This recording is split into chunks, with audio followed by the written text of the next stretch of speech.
Oke ya, ini sebenarnya panduan ini sudah ada ya di link panduan ketika dijelaskan di laptop, cuman mumpung lagi ada loss, jadi dijelaskan.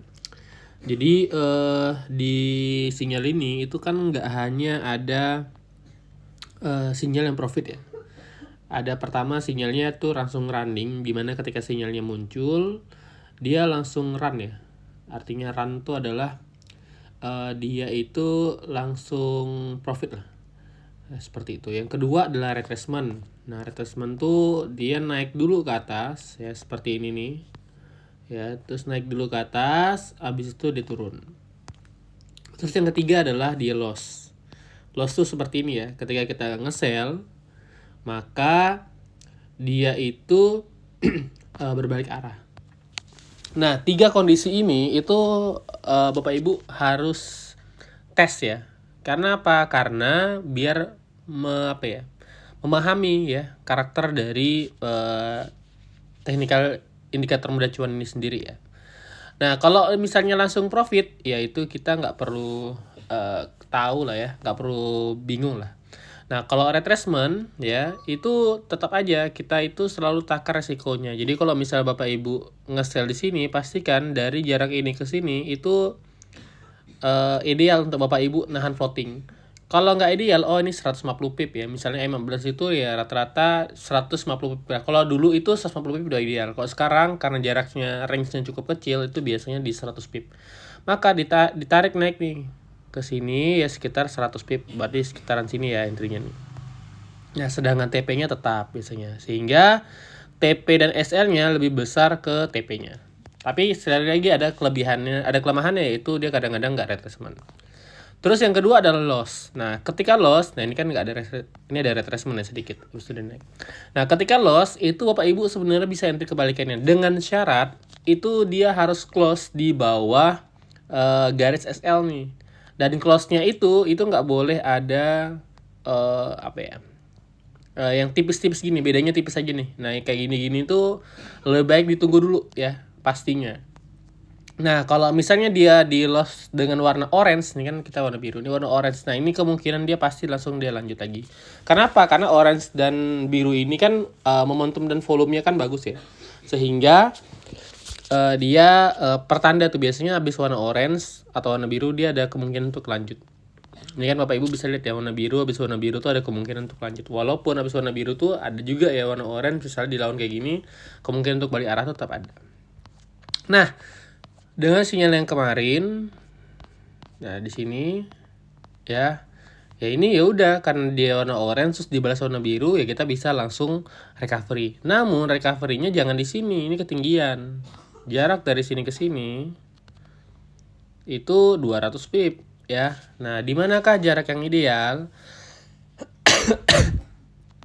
Kita dari sini 100 pip. Nah, jarak yang ideal adalah hitung aja nih dari sini ke sini. Ini SL-nya kan, SL-nya tuh 100 pip ya. Atau yang kedua adalah ngambil dari shadow dari jarak ini ke sini nih. Nah, ini dia. Ini adalah range untuk entry-nya ya. Nah, biasanya ya bisa entry-nya tuh di garis ini nih. Ini ada garis shadow dari sini ke sini.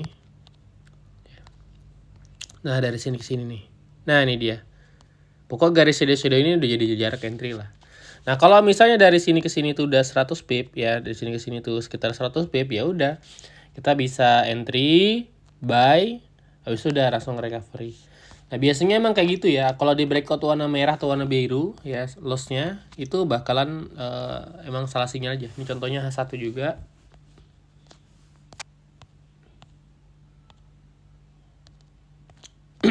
Nah, H1 kan kemarin udah bilang juga ya kalau H1 itu loss, misalnya H1-nya loss itu udah pasti pertanda pembalikan arah. Nah, ini juga sama ya. Nah, ini ketika loss, nah di sini kan jaraknya nih SL nih. Nah, cuman dia nggak sampai sini. Kenapa? Karena di sini ada zona supply and demand ya. Nih, ini. Supply and demand tuh zonanya seperti apa? Zonanya adalah dia ciri-cirinya dia bolak-balik minimal 3 atau 4 candle ya. Ini 1 2 3 4 nih. Jadi range-nya dari sini. Nah, ini zona SND nih. Nah, ini bagian putus-putusnya adalah bagian tengahnya. Jadi dia kenapa dia nggak sampai sini? Karena di sini ada zona SND. Habis itu dia turun lagi kan. Nah, cuman sayangnya ini udah sampai ke TP recovery ya, tapi ini masih bisa jadi zona nih tuh. Untuk entry ya. Oke, cuman ini zonanya nggak terbaca sinyal ya, karena sinyal tuh nggak bisa baca historical data yang terlalu jauh. Nah, ini contohnya. Ini kalau misalnya kita ubah ya ke mode scalper, klik aja 2 kali di sini ya. Di bagian indikatornya klik 2 kali, lalu pilih mode scalper. Mode scalper juga ada loss juga ya pastinya ya. Ini kita ubah ke, kalau H1 bulan November sih nggak ada loss ya.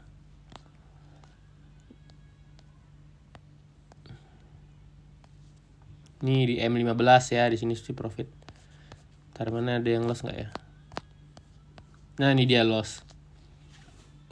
Ini bisa lihat Bapak Ibu ya. Nah, yang ini kenapa nggak bisa? Nah, ini kan lossnya kan. Nah, kalau misalnya scalper di M15, itu biasanya ada yang retracement, ya. Ada juga yang lanjut tuh. Ada 2 dia. Tapi sebenarnya Bapak Ibu, jadi itu nanti kita bahas lagi di video yang lainnya ya. Jadi kalau ini sekilas saja. Jadi kalau biasanya ketika retracement sampai ke bawah sini, itu biasanya TP-nya akan berujung di kepalanya nih, di bagian entry. Jadi kalau dia retracement-nya sampai bawah, nih sampai badan atau kaki, maka dia akan kemungkinan tuh sideways. Jadi karena ini kan bullish engulfing ya. Jadi kemungkinan tuh bakalan sideways.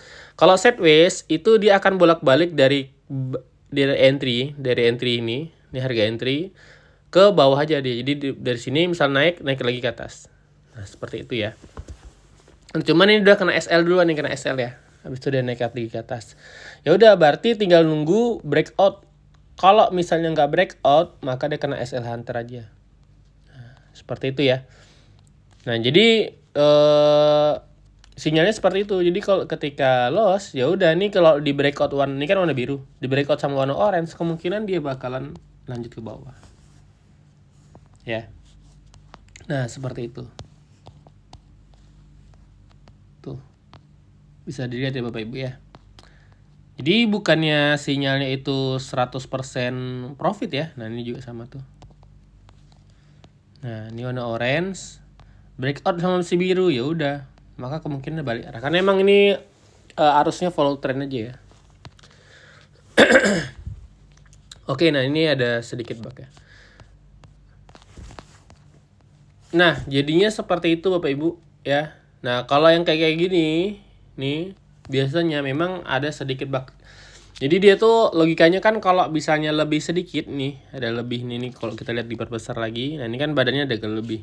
Kalau kita lihat di chart yang lain belum tentu ada kadang-kadang. Oh, ini udah lebih ya. Jadi dia kalau dia lebih, maka dia kasih muncul sinyal dia. Seperti itu.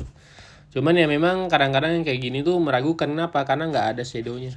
Nggak ada, apa ya namanya, nggak ada kaki, nggak ada kepala ini. Hanya kecil aja. Sedangkan yang sebelumnya itu ada shadow sama kakinya nih.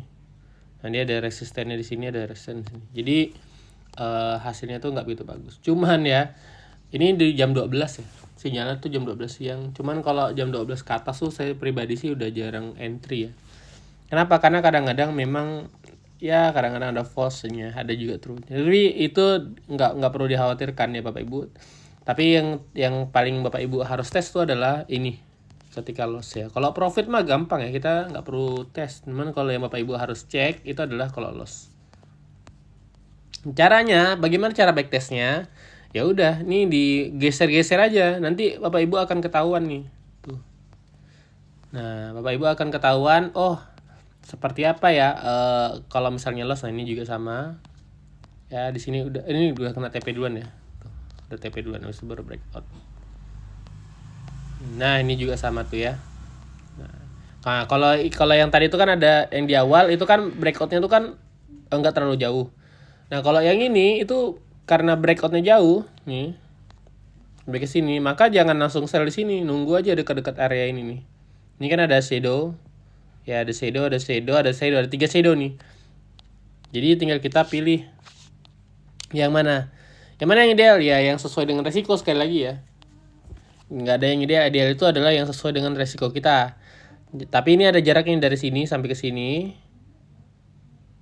Nah, ini adalah zona entry. Nah, ketika dia sampai jarak yang paling jauh ya di sini. Karena ternyata dia ngerespon yang ini, Pasti dia turun lagi.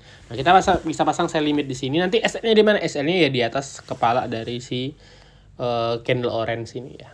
Seperti itu. Nah, semoga bisa dipahami Bapak Ibu. Jadi backtest itu bisa dilakukan pakai HP aja, digeser-geser seperti ini. Nah, ini ada loss juga nih kan. Tuh lihat tuh. Ini ada sinyal buy tapi loss, tapi nggak ada yang breakout. Ya udah, berarti ini SL hunter aja. Dan ini udah jadi hal yang lumrah ya di dunia trading seperti itu. Oke, seperti itu aja Bapak Ibu. Semoga bisa dipahami. Nanti kita akan lanjut tutorial yang lain lagi.